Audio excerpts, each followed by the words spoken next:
Mr. Prime Minister, Your Excellencies, distinguished guests, ladies and gentlemen, good morning. I'd like to thank the organizers for inviting me to the 6th KAZENERGY Eurasian Forum. And I think this is the 4th year in a row that I've had the pleasure of participating in this forum, which is clearly emerging as one of the key petroleum-related events in this region. And it gets bigger every year. And I think, Timur, next year you might have to get a bigger room.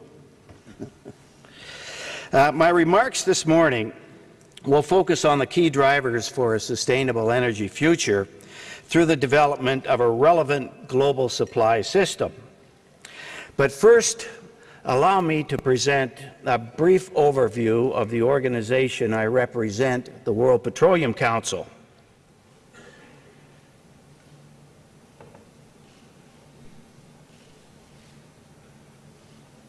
Established in 1933, the WPC is the premier global forum for the petroleum industry, representing all aspects of the industry and all regions of the world. Our 65 member countries, including Kazakhstan, which is a long-standing valued member of the World Petroleum Council, these member countries represent over 95% of global oil and gas production and consumption, with a mandate to promote the management of the world's petroleum resources for the benefit of mankind. Membership includes both OPEC and non-OPEC countries, and independent oil companies and national oil companies participating through their national committees. The WPC is non-advocacy and non-political, and in fact is accredited by the United Nations as a non-government organization. We do not take positions on issues, but rather facilitate dialogue on the key issues driving our industry, as well as showcasing technological innovation. Our main event is a triennial Congress, which is often referred to as the Olympics of the petroleum industry. We also host and co-host smaller regional events on topics specific to the region. Wherever our presence is felt, we feel strongly about leaving a legacy behind for the benefit of the host country.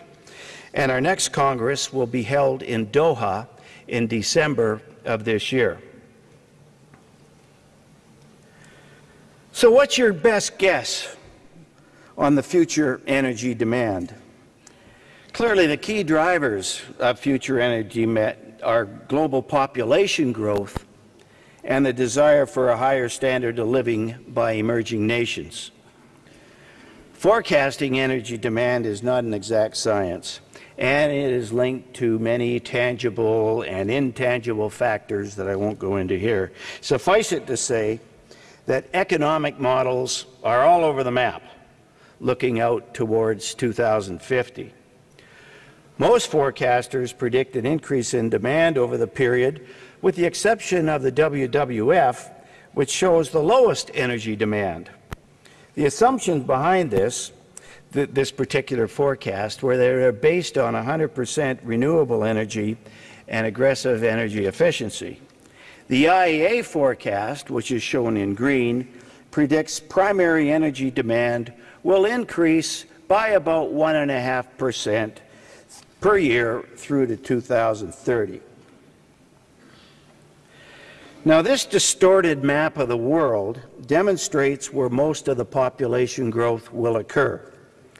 By 2050, it is projected that world population will grow to over 9 trillion, with the majority of the increase occurring in India and China.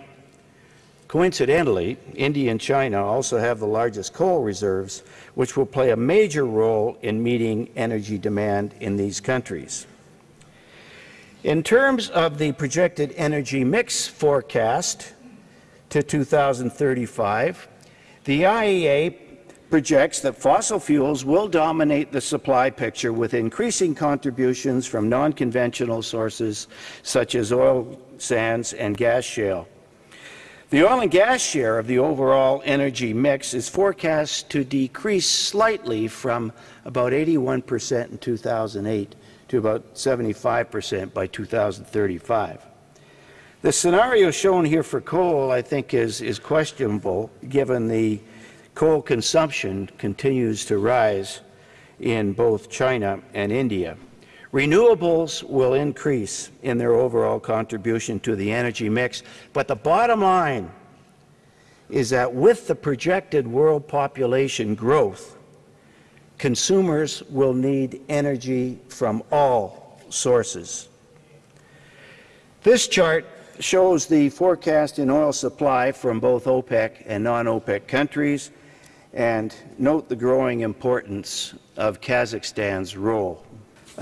With respect to the role of non-conventional gas, that's clearly illustrated on this slide, as well as the geopolitical shift in gas production. And I think the key message with respect to both the oil and gas supply is the huge investments in new energy-related infrastructure required to meet this growing demand.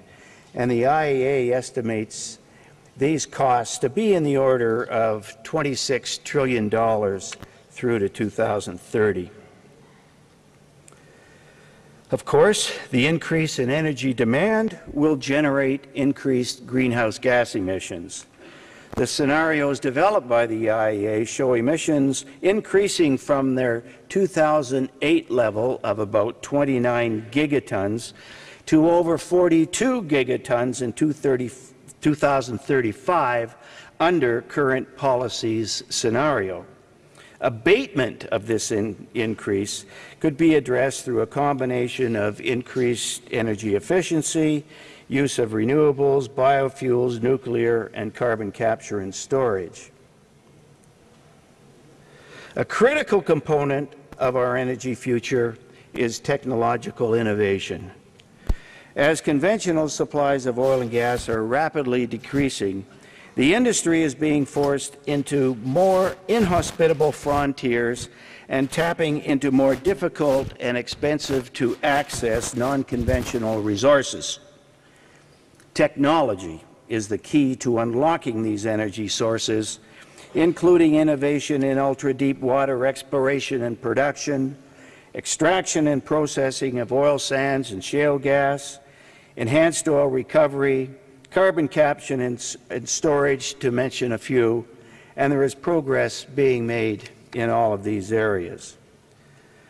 So in conclusion, as the world strives to release more people out of energy poverty, and the use of energy increases, fossil fuels will continue to play the dominant role, but all forms of energy are needed.